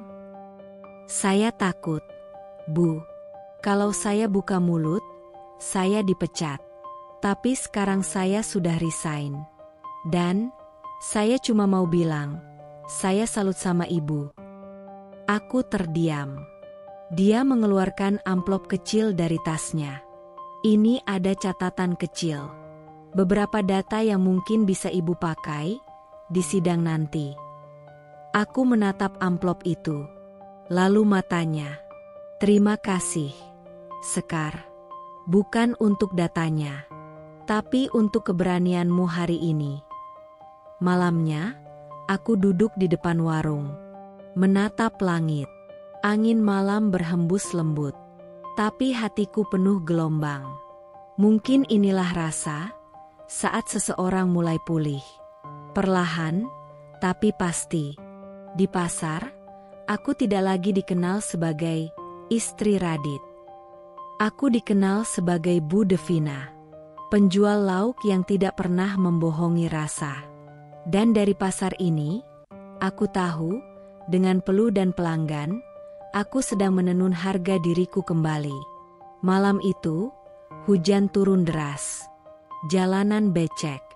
Motor tua Danu mogok setelah 2 kali mencoba menyalakan mesinnya di depan kontrakan sempit yang baru ia carikan untukku. "Maaf ya, Mbak. Nggak bisa nganter sampai pintu," katanya. Aku menggeleng sambil menepuk pundaknya. "Kamu udah bantu banyak. Aku bisa masuk sendiri." Danu pamit. Aku berdiri di depan pintu triplek yang sudah agak lapuk, memutar kunci kecil yang baru tadi siang diberikan oleh pemilik kontrakan. Kontrakan ini jauh dari kata layak menurut standar hidup lamaku. Hanya satu kamar berukuran 3x3 meter, satu ruangan utama dengan dapur kecil menyatu, dan kamar mandi luar yang dipakai bersama oleh 4 kontrakan lainnya. Tapi malam itu, tempat ini adalah satu-satunya atap yang bisa kusebut rumah. Aku menaruh bungkusan pakaian dan 2 dus kecil berisi alat dapur dan termos nasi yang kubawa dari warung. Hujan di luar masih menggila, membuat suara gemericik di atap seng seperti genderang perang. Lalu, tanpa aba-aba, semuanya pecah. Aku terduduk di lantai. Air mataku jatuh deras. Bukan hanya karena dinginnya lantai, tapi karena semua beban yang kutahan berhari-hari, akhirnya tumpah juga malam itu. Tangisku keras, terisak, nyaris seperti anak kecil kehilangan arah. Aku bukan menangisi Radit. Bukan menangisi rumah mewah atau nama baik. Aku menangisi diriku sendiri, yang selama ini berusaha kuat, berusaha tetap tersenyum, berusaha tampak tidak apa-apa, padahal hatiku bolong di mana-mana. Dan di tengah suara hujan serta isakanku yang menggema, terdengar suara pintu diketuk pelan. Assalamualaikum. Suara perempuan paruh baya. Lalu pintu terbuka pelan, dan wajah bulat dengan kerudung lusuh menyembul dari balik pintu. Ibu baru pindahan, ya?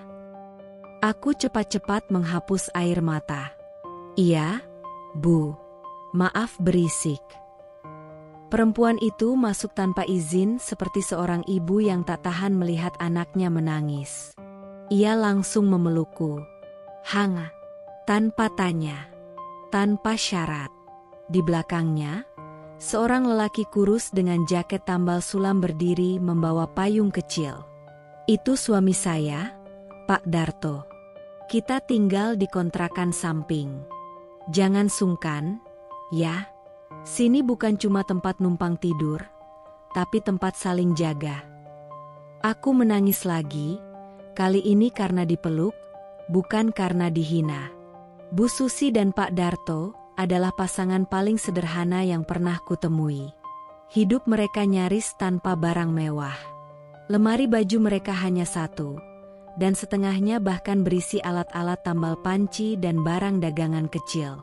Pak Darto bekerja sebagai tukang servis panci dan termos keliling. Setiap pagi, ia membawa sepeda dengan keranjang penuh alat di belakang. Sedangkan Bu Susi berjualan gorengan keliling, berjalan kaki dari ujung gang ke ujung pasar. Tapi mereka punya sesuatu yang tak dimiliki Radit, Mira, bahkan keluargaku yang dulu, ketulusan. Besok paginya, aku terbangun karena bau tempe goreng dari dapur sebelah. Bu Susi sudah sibuk membungkus dagangan. Melihatku keluar kamar, ia langsung berseru, "Mbak Dev, ayo sarapan dulu.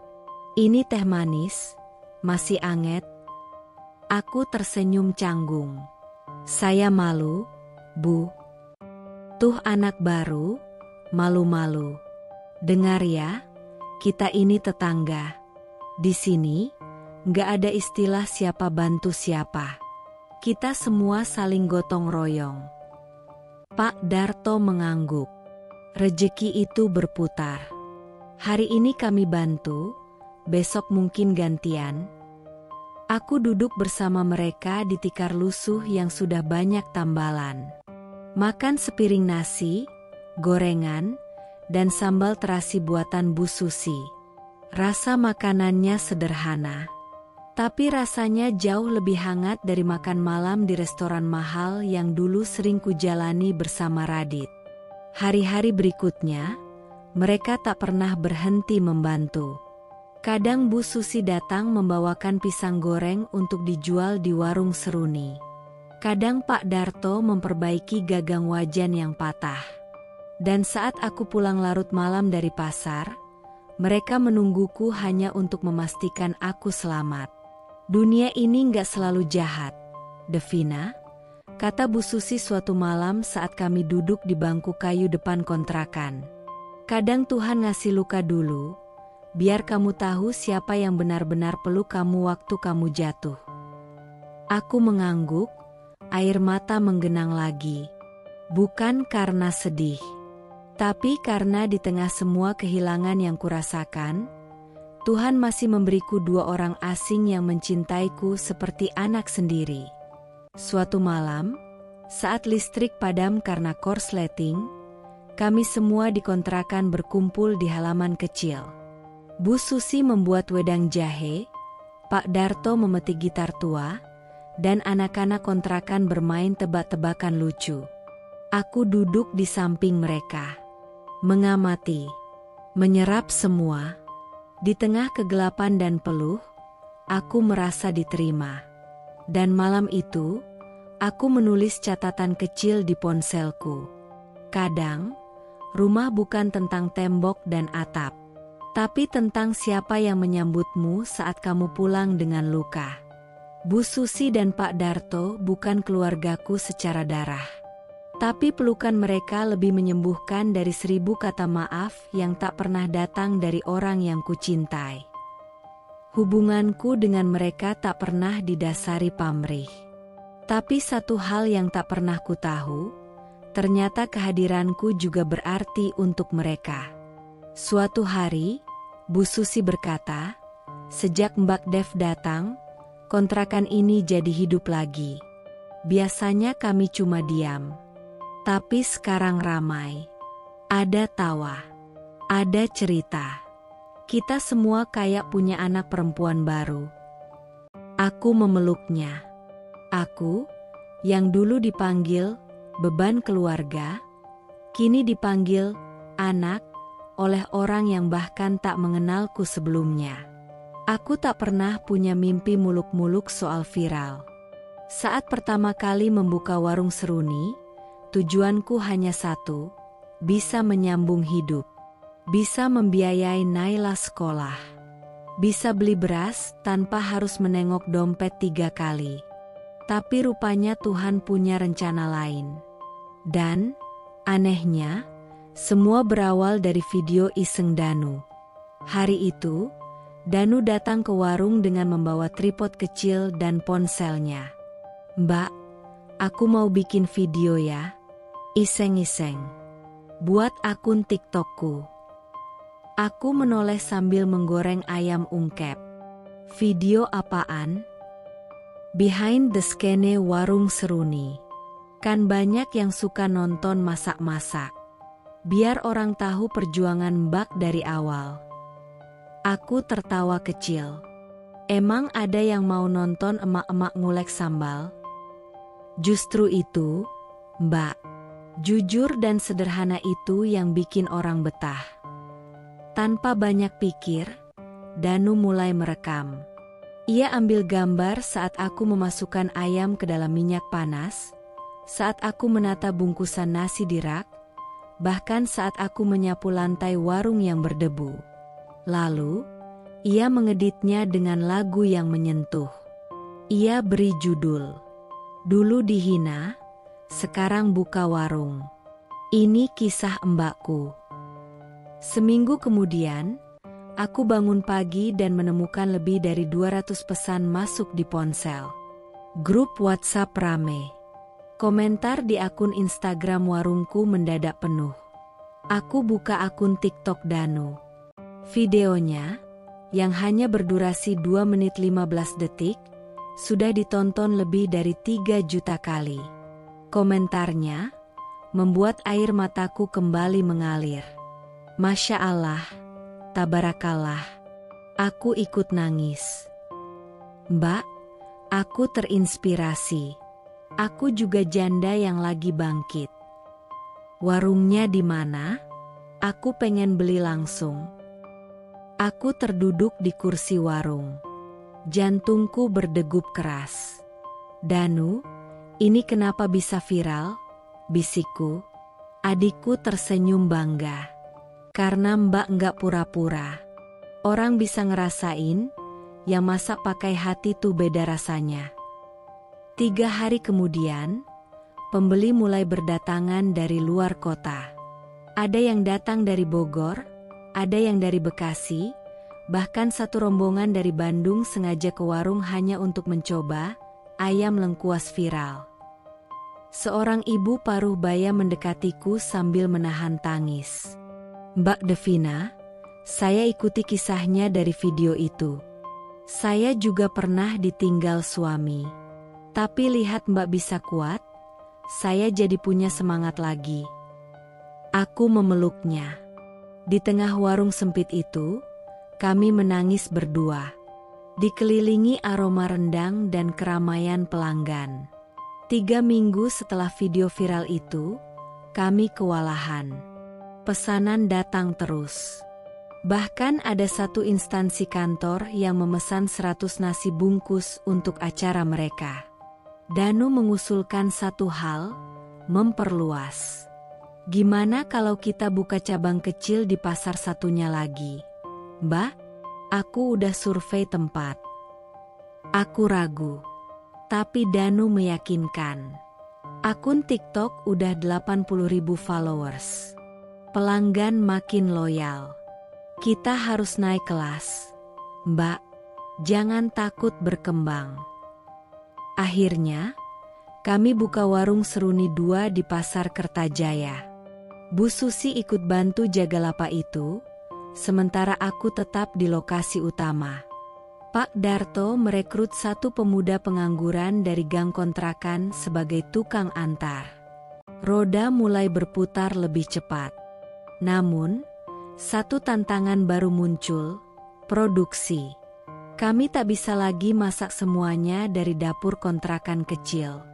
Maka, dengan uang tabungan yang dikumpulkan dari 3 bulan terakhir, dan sedikit pinjaman lunak dari koperasi, aku menyewa 1 rumah kecil di pinggir desa sebagai dapur produksi. Dapur itu akhirnya menjadi jantung usaha kami. Kami rekrut 2 janda tetangga untuk bantu mengulek sambal dan menggoreng ayam. Kami beli kompor gas 2 tungku, kulkas bekas, dan rak besar untuk stok bahan baku. Dan setiap hari, aroma harum dari dapur produksi itu menyebar hingga ke jalan depan. Anak-anak kampung suka mampir, hanya untuk mencium dan bilang, "Harum, Tante." Namaku pelan-pelan mulai dikenal, tapi aku tetap enggan tampil terlalu menonjol. Setiap kali diminta wawancara, aku selalu katakan, biar makanannya aja yang bicara. Namun dunia punya cara membuat kebenaran muncul ke permukaan.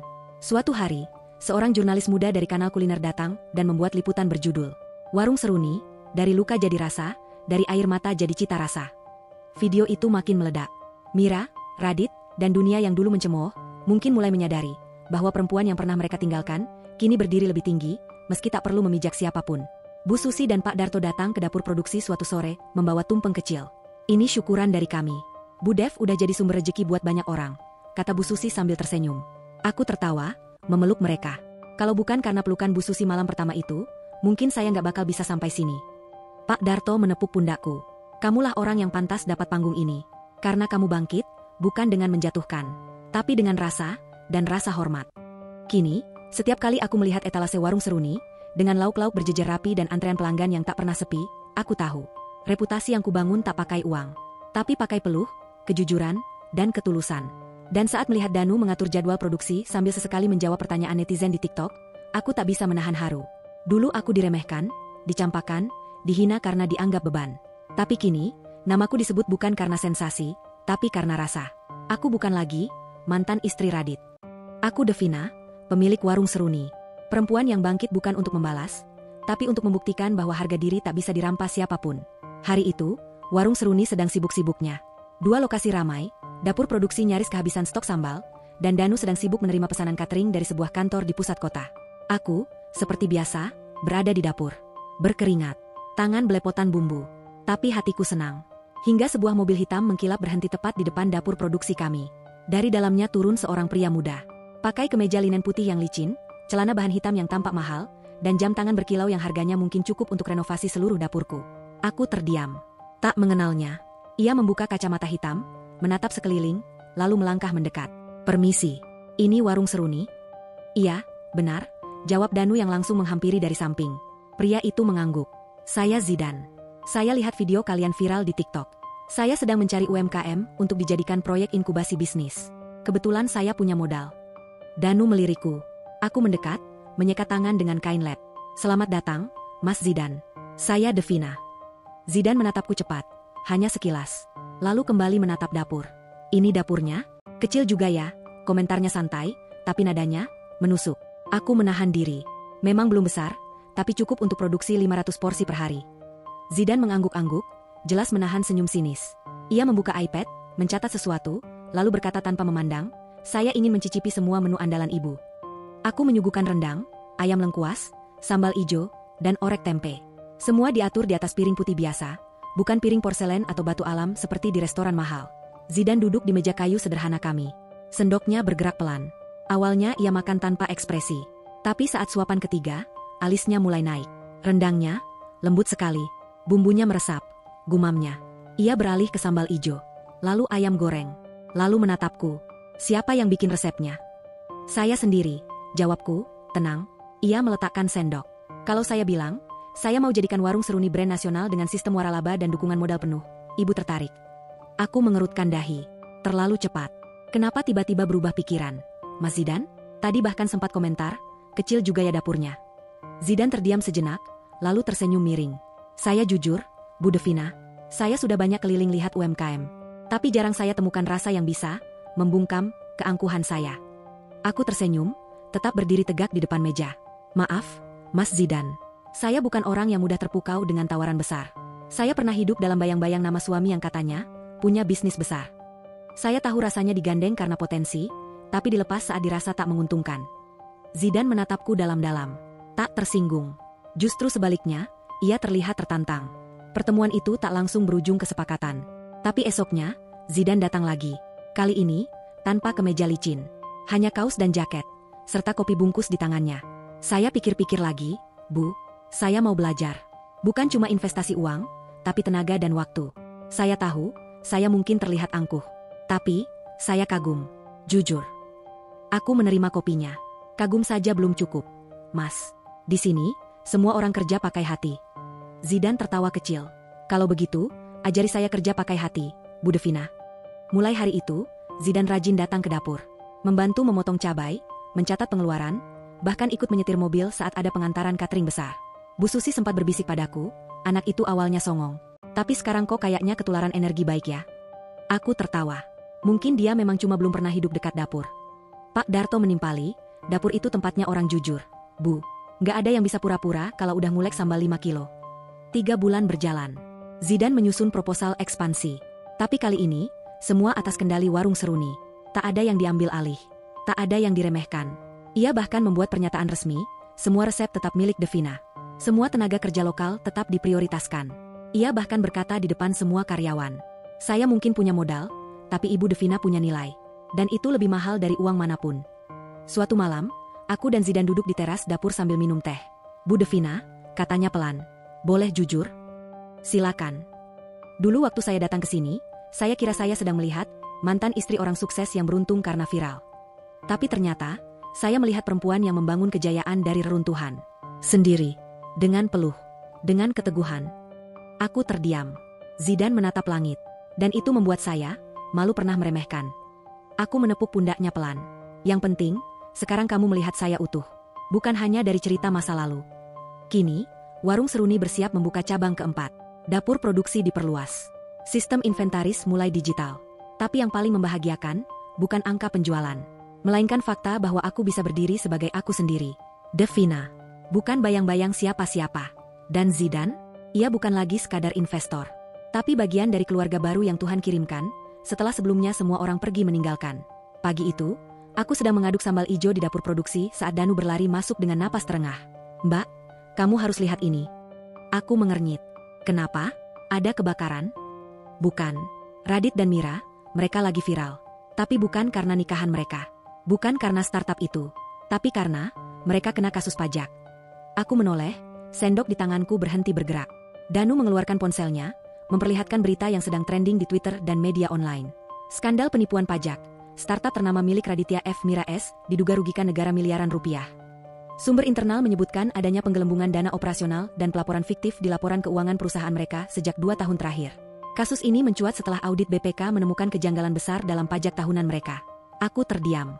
Bukan karena kaget.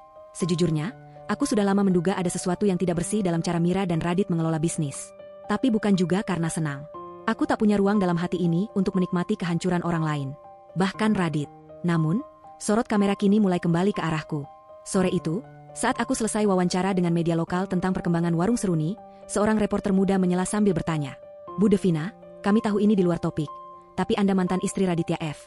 Ya? Ada komentar terkait kasus hukum yang sekarang sedang melibatkan beliau dan istrinya. Aku menatap wajah reporter itu. Ia tampak canggung, bahkan sedikit ketakutan sendiri karena pertanyaannya. Tapi aku hanya tersenyum. Lalu menjawab dengan tenang. Maaf, saya sudah bukan bagian dari itu. Dan saya juga tidak akan menjadi bagian dari kehancuran siapapun.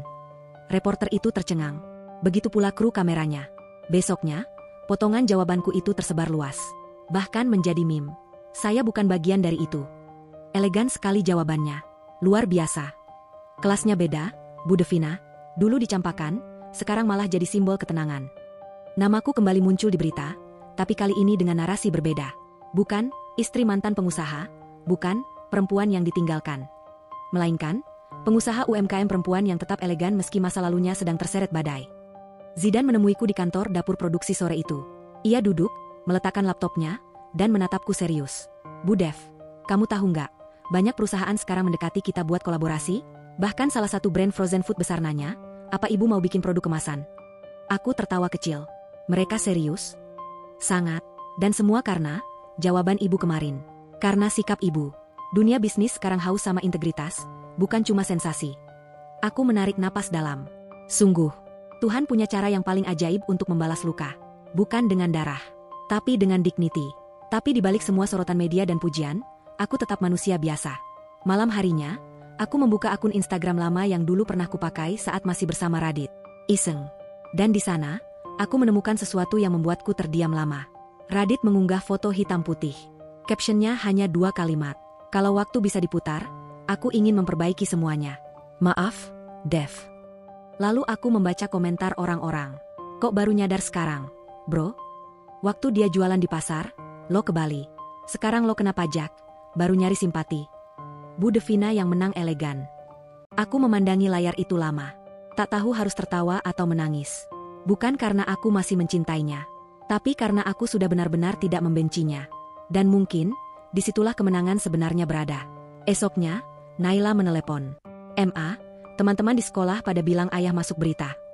Aku menelan ludah. "Iya, sayang. Tapi kamu gak perlu khawatir. Kamu baik-baik aja, kan?" Ia diam sejenak, lalu menjawab pelan. "Ma, aku boleh pulang ke rumah mama? Aku kangen tidur di lantai sambil dengar mama masak. Di sini sepi." Aku menahan air mata. "Tentu boleh, sayang. Rumah mama selalu buat kamu." Hari itu langit mendung. Warung seruni tetap ramai, tapi suasananya terasa berbeda.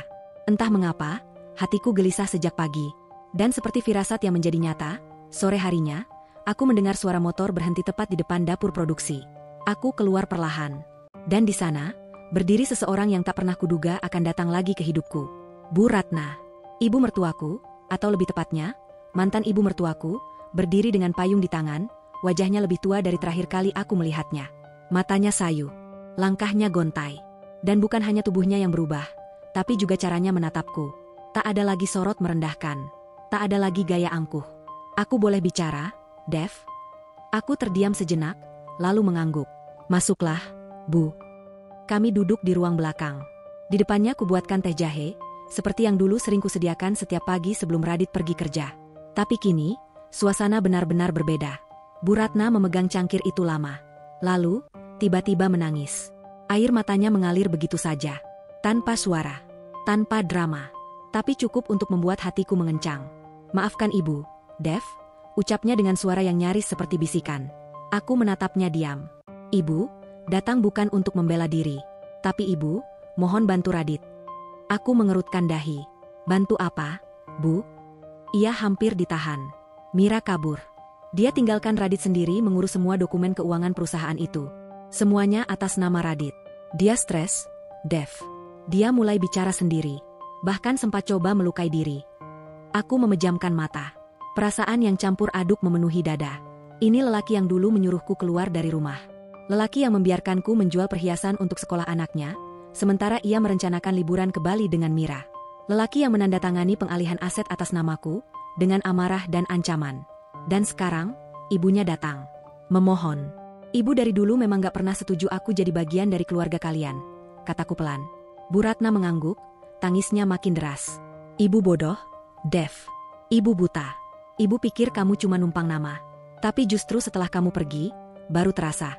Rumah itu dingin." Radit mulai kasar. Mira sombong. Dan Naila, dia berubah. Hatiku bergetar. Bukan karena dendam, tapi karena luka lama yang seperti diungkit kembali. "Ibu minta kamu, temui Radit. Ajak bicara. Tenangkan dia. Mungkin kamu satu-satunya yang masih bisa menyentuh hatinya." Aku berdiri. Perlahan. Mengambil napas panjang. "Bu Ratna, saya sudah melewati malam-malam tidur di lantai. Menahan lapar. Menangis sendirian tanpa tahu besok bisa makan atau tidak. Semua karena keputusan Radit dan restu ibu. Bu Ratna menunduk. Saya tidak pernah berharap kalian meminta maaf. Tapi hari ini, saya berdiri di sini bukan sebagai istri Radit yang ditinggalkan.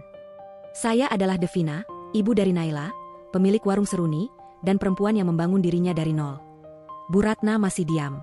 Matanya merah. Saya sudah memaafkan. Tapi bukan berarti saya harus kembali ke masa lalu. Sesaat, tak ada suara. Hanya isakan lirih dari perempuan tua yang pernah menyebutku, beban keluarga. Lalu aku berkata pelan, dengan nada yang mantap. Kalau Radit butuh bantuan hukum, saya bisa bantu hubungkan dengan pengacara yang baik. Tapi saya tidak akan kembali untuk menjadi sandaran emosionalnya. Saya sudah selesai, Bu. Bu Ratna menatapku, kali ini dengan penuh penghormatan. Terima kasih, Dev. Terima kasih karena masih mau bicara baik-baik, walau kami dulu menjatuhkanmu serendah itu. Aku mengangguk, karena saya bukan seperti kalian dulu memperlakukan saya. Bu Ratna berdiri, tubuhnya sedikit gemetar. Saat hendak pergi, ia menoleh lagi. Naila beruntung punya ibu sekuat kamu. Aku hanya bisa tersenyum. Perih, tapi juga lega. Karena hari itu, satu lingkaran luka, resmi kututup. Ketika Bu Ratna pergi, Zidan datang menyodorkan map proposal kerjasama nasional. Tapi aku tak langsung membukanya. Aku menatap langit senja dari jendela dapur. Kenapa, Bu Dev? Tanya Zidan pelan. Aku menghela napas. Baru saja orang yang dulu menghancurkan aku, datang memohon pertolongan. Zidan mengangguk pelan. Kamu tahu, Bu, itu bukan kemenangan yang bisa ditulis angka. Itu, bukti kalau harga diri dan kebaikan selalu punya jalan pulang. Aku tersenyum. Benar, Zidan. Dan jalan pulang itu, bukan untuk mereka. Tapi untuk aku sendiri, untuk meyakinkan bahwa aku tidak salah karena bertahan. Tidak salah karena memilih bangkit, bukan membalas. Malam itu gerimis turun perlahan. Suasana dapur produksi warung seruni sudah sepi. Danu pulang lebih awal. Bu Susi sedang ke rumah anaknya. Tinggal aku sendiri menyapu lantai, membersihkan sisa tepung dan tetesan minyak dari hari yang melelahkan. Lalu suara pintu diketuk pelan. Tok, tok. Awalnya kupikir itu kurir. Atau pelanggan yang salah alamat. Tapi ketika kubuka pintu, napasku tertahan. Radit. Ia berdiri di depan pintu, mengenakan jaket lusuh, wajahnya pucat, mata sayu seperti kehilangan arah. Rambutnya berantakan, pipinya cekung, dan sepatu yang ia pakai tampak basah kuyup oleh gerimis yang mengguyur. Beberapa detik kami hanya saling diam. Hingga akhirnya ia membuka suara. Dev, boleh aku bicara? Aku tidak langsung menjawab. Tapi aku membuka pintu lebih lebar. Masuklah. Kami duduk di bangku kayu di dekat jendela dapur. Dulu, di tempat itu pula aku menangis diam-diam sambil mengupas bawang, ketika aku baru saja memulai hidup dari nol. Radit menatap sekeliling, matanya bergerak pelan, memperhatikan rak bumbu yang tertata rapi, papan menu tempel yang penuh catatan, dan dinding dapur yang meski sederhana, memancarkan kehidupan. Ini, dapurmu sekarang, bisiknya.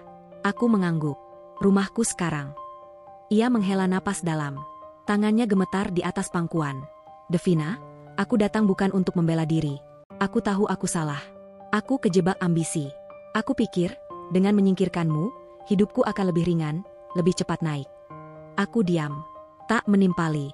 Tapi kenyataannya, setelah kamu pergi, semua jadi kosong. Mira bukan kamu. Rumah bukan rumah. Bahkan suara Naila terasa jauh. Air matanya mulai mengalir. Tapi kali ini, hatiku sudah kebal. Bukan karena benci. Tapi karena aku sudah terlalu lama belajar untuk tidak berharap pengakuan dari orang yang dulu meninggalkanku dalam kehancuran. Aku malu, Dev, katanya pelan. Bukan cuma karena perusahaan itu hancur. Tapi karena kamu yang dulu aku rendahkan, kini berdiri lebih tinggi dari aku. Aku menatapnya. Lurus. Tegak. Tanpa tangis. Lalu aku tersenyum. Bukan senyum kemenangan, tapi senyum kebebasan. Dan aku berkata, dulu, kamu rendahkan aku seperti debu. Tapi sekarang, kamu harus mendongak untuk melihatku. Radit tertunduk. Bahunya bergetar. Kamu perempuan yang lebih kuat dari yang pernah aku duga. Dan aku bodoh karena membiarkanmu pergi. Aku mengangguk pelan. Memang. Ia menatapku dengan mata berkaca-kaca. Dev, apa masih ada sedikit tempat untuk aku menebus semua ini? Aku menggeleng, tenang. Bukan aku yang bisa kamu tebus, Radit. Karena aku sudah menebus diriku sendiri. Dengan luka, dengan keringat, dan dengan kehormatan yang kamu hancurkan dulu. Ia memejamkan mata. Kamu akan tetap jadi ayah Naila. Tapi kamu bukan siapa-siapa lagi dalam hidupku. Kalimat itu keluar lembut, tapi tajam. Dan Radit hanya bisa menunduk. Sesaat sebelum ia berdiri, aku menambahkan. Kalau kau ingin belajar dari kesalahanmu, mulailah dengan belajar menghormati. Bukan memohon setelah segalanya runtuh. Ia mengangguk, lalu melangkah pelan menuju pintu. Tapi sebelum keluar, ia menoleh lagi, kali ini tanpa nada meminta. Hati-hati di puncak ya, Dev. Banyak yang bakal iri padamu sekarang. Aku tersenyum tipis. Aku nggak takut dijatuhkan. Karena aku sudah pernah jatuh serendah-rendahnya. Dan bangkit, bukan dengan bantuanmu, tapi dengan keyakinanku sendiri. Pintu pun tertutup perlahan. Dan untuk pertama kalinya sejak semua ini dimulai, aku merasa benar-benar bebas.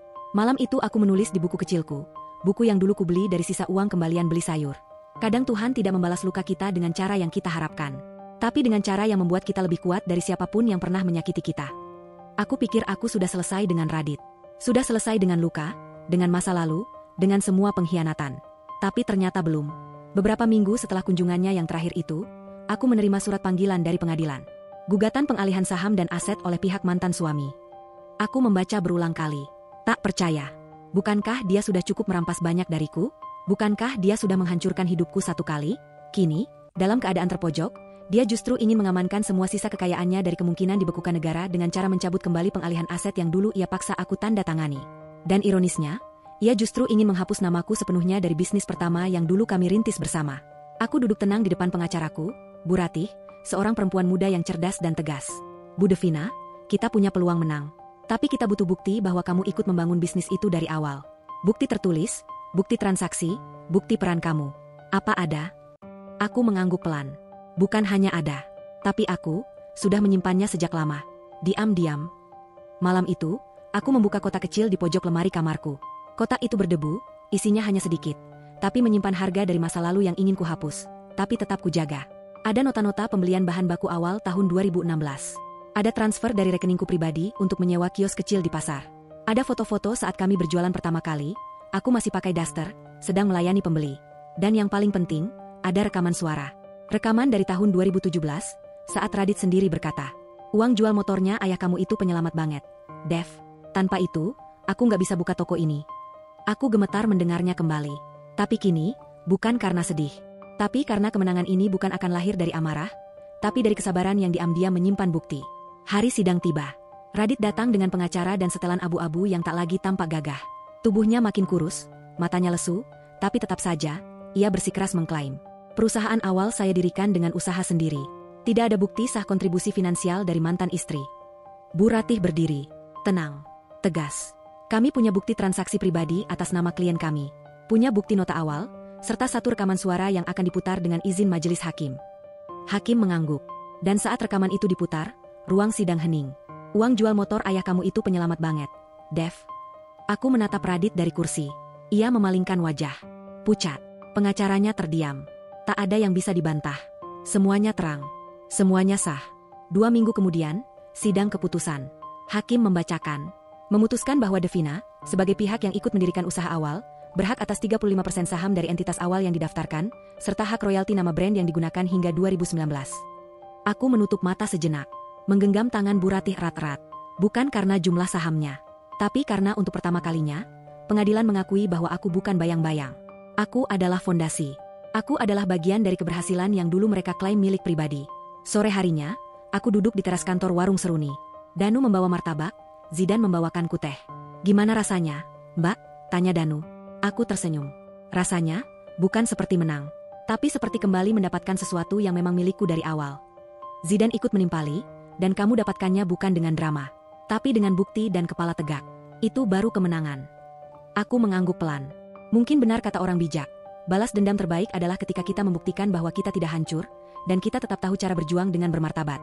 Beberapa hari kemudian, aku menerima email dari firma hukum yang ditunjuk negara sebagai pengawas pengembalian aset. Mereka menyampaikan bahwa sebagian saham milik Devina tidak akan dibekukan, karena berasal dari kontribusi pribadi yang sah secara hukum.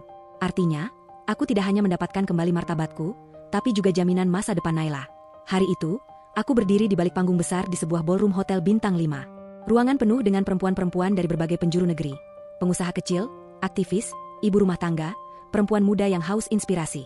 Di layar besar terpampang tulisan, Seminar Nasional Perempuan Mandiri Nusantara. Bangkit bukan karena siapa-siapa, tapi karena diri sendiri.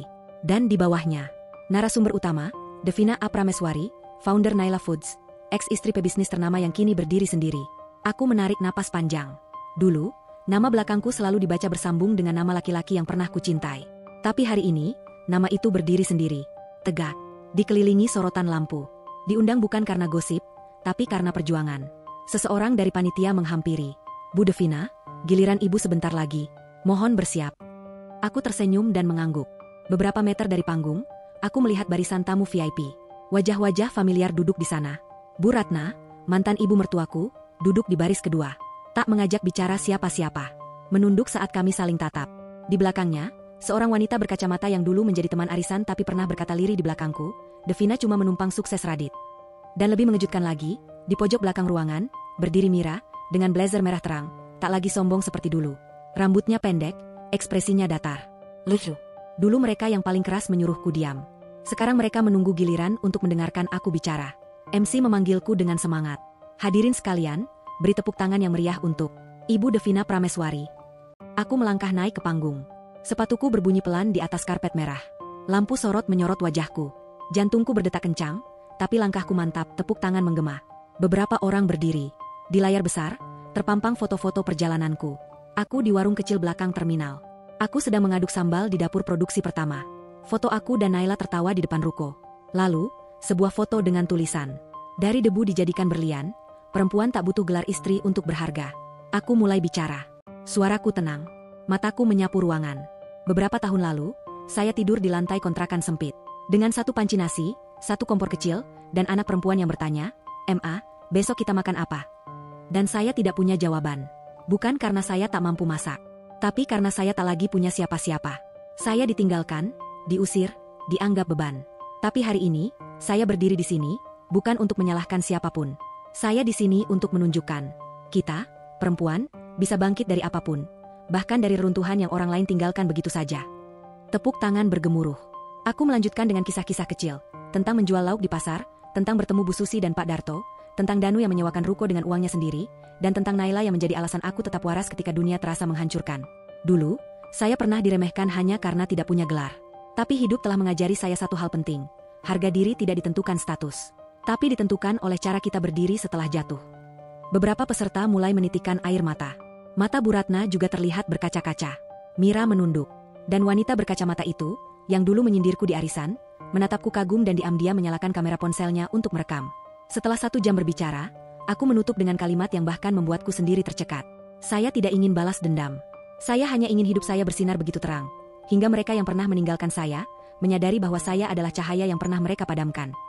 Saat turun dari panggung, puluhan orang langsung menghampiri. Beberapa minta tanda tangan. Banyak yang ingin berfoto. Tak sedikit yang berkata, "Bu Devina, saya dulu juga ditinggal suami. Sekarang saya jadi lebih kuat karena lihat ibu. Terima kasih, Bu, sudah membuka mata kami bahwa luka bisa jadi bahan bakar." Dan kemudian, Mira berdiri di depanku. Masih diam, masih angkuh. Tapi kali ini dengan nada rendah. "Devina, aku minta maaf." Aku tersenyum. Aku sudah memaafkan. Lama sekali. Tapi bukan untukmu. Untuk diriku sendiri. Dia terdiam. Lalu pergi. Lalu Bu Ratna menghampiri. Dengan mata yang tak bisa lagi menyembunyikan penyesalan. "Kamu pantas berdiri di sana, Dev." Aku hanya mengangguk. Tak lagi butuh pengakuan. Karena semua sudah terbayar. Sudah lewat pukul 10 malam ketika ponselku berdering. Di layar, tertera nama yang tak pernah lagi muncul sejak semua luka itu ditorehkan. Mira. Sebagian diriku ingin menolak. Sebagian lain hanya ingin tahu, kenapa dia menghubungiku sekarang, setelah semua kerusakan terjadi. Tapi karena aku bukan lagi perempuan yang takut menghadapi masa lalu, aku mengangkatnya. Suara di ujung sana terdengar rapuh. "Devina?" Hening sejenak. "Aku, Mira." Aku tak menjawab, hanya menunggu. "Tenang. Aku tahu kamu mungkin gak mau dengar suara aku. Tapi, aku cuma pengen bilang sesuatu." Suaranya serak, seperti orang yang baru selesai menangis. "Aku hancur, Dev. Semua kontrak bisnisku diputus. Teman-teman satu persatu pergi. Rumahku disita. Orang tuaku, bahkan malu mengaku aku anaknya. Radit dia juga pergi, katanya mau cari jalan tenang sendiri ke pesantren." Aku masih diam. Tak memotong. Aku nggak nelpon buat minta balikan keadaan. Atau biar kamu kasihan. Aku cuma mau bilang maaf. Dari lubuk hati yang paling dalam, aku minta maaf. Nafasku menggantung di tenggorokan. Mira, perempuan yang dulu berdiri di atas puing-puing pernikahanku. Yang menyindirku di media sosial. Yang berkata, insecure istri lama tuh ganggu masa depan. Yang menertawakanku saat aku menjual perhiasan demi biaya sekolah Naila, sementara dia dan Radit pergi liburan ke Bali. Yang muncul di berbagai acara dengan gaun mahal dan menyebut dirinya co-founder dari bisnis visioner. Kini, suaranya seperti daun jatuh yang tak punya tempat untuk bersandar. Akhirnya aku berkata, pelan, "Mira, aku nggak pernah ingin kamu hancur. Tapi ingat, kamu pernah berdiri di atas luka orang lain. Dan setiap orang yang membangun kebahagiaannya dari penderitaan orang lain, cepat atau lambat akan tahu, pondasi itu rapuh." Hening lagi, di ujung sana terdengar isakan tertahan. Aku nggak minta dimaafkan, karena mungkin aku pun nggak bisa memaafkan diri sendiri.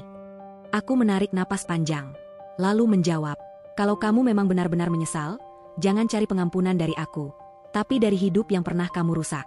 Perbaiki, bangun ulang, tapi jangan injak siapapun kali ini." Mira terdiam cukup lama, lalu hanya berkata, "Terima kasih karena masih mau jawab telepon ini. Kamu jauh lebih kuat dari yang pernah aku kira, dan jauh lebih manusia." Aku tak membalas, karena kali ini bukan waktunya memberi simpati, tapi menyampaikan batas. Bukan kebencian, tapi pelajaran. Bukan balas dendam, tapi kejelasan. Setelah panggilan berakhir, aku menatap langit-langit kamarku. Dulu, aku ingin Mira jatuh. Aku ingin dia merasakan perih yang pernah aku telan diam-diam. Tapi sekarang, ketika ia benar-benar jatuh, aku justru tak merasa puas. Aku hanya merasa selesai. Paginya, Naila masuk ke kamarku sambil membawa kopi. "Ma, tadi malam Mama nangis ya?" Aku tersenyum kecil. "Enggak, Mama cuma akhirnya menutup pintu yang udah lama terbuka setengah." Naila duduk di pinggir tempat tidurku. "Kalau begitu, waktunya Mama buka pintu yang baru." Aku mencubit pipinya pelan. "Kamu memang anak perempuan paling bijak." Sekarang aku tinggal di sebuah rumah kecil di pinggiran kota. Tak megah, tak mewah, tapi hangat dan penuh tawa. Ada pohon mangga di halaman belakang, meja makan dari kayu jati bekas, dan rak penuh buku resep hasil catatan harianku. Rumah ini bukan hanya tempat tinggal. Ini monumen sunyi dari seorang perempuan yang dulu dianggap tak punya masa depan. Setiap pagi, aku membuatkan bekal untuk Naila, gadis cerdas yang kini duduk di kelas 6 dan sedang suka membuat puisi. Kadang aku mendengarnya menulis di pojok ruang tamu. Ibuku seperti gunung. Diam tapi kuat. Dingin di puncak, hangat di pelukan. Aku tak bisa menahan senyum setiap membaca bait-baitnya. Usaha makananku, yang dulu hanya warung kecil di belakang terminal, kini punya 7 cabang, dapur produksi besar, dan brand baru bernama Naila Foods. Kami tak sekadar menjual makanan, kami membagikan cerita, bahwa dari dapur sederhana, bisa lahir keberanian luar biasa. Pelanggan datang dari berbagai kota. Beberapa mengenal kisahku dari media. Beberapa tak tahu apa-apa. Tapi semuanya selalu bilang, masakan Ibu Devina punya rasa yang beda. Hangat, jujur, ngena di hati. Dan aku tahu, itu karena aku memasaknya bukan cuma dengan bumbu, tapi dengan perjalanan hidup. Dengan air mata yang pernah menetes ke wajan. Dengan luka yang tak lagi terasa pahit, tapi sudah menjadi bumbu penyedap perjuangan. Aku tak lagi memikirkan Radit. Kabarnya ia tinggal di rumah kontrakan sederhana, mencoba membangun hidup dari nol. Mira pergi ke luar negeri, menjauh dari skandal. Bu Ratna kadang mengirim pesan singkat, "Naila boleh nginap minggu depan?" Dan aku jawab dengan batasan yang tegas, tapi tidak penuh kebencian. Aku tidak menolak mereka.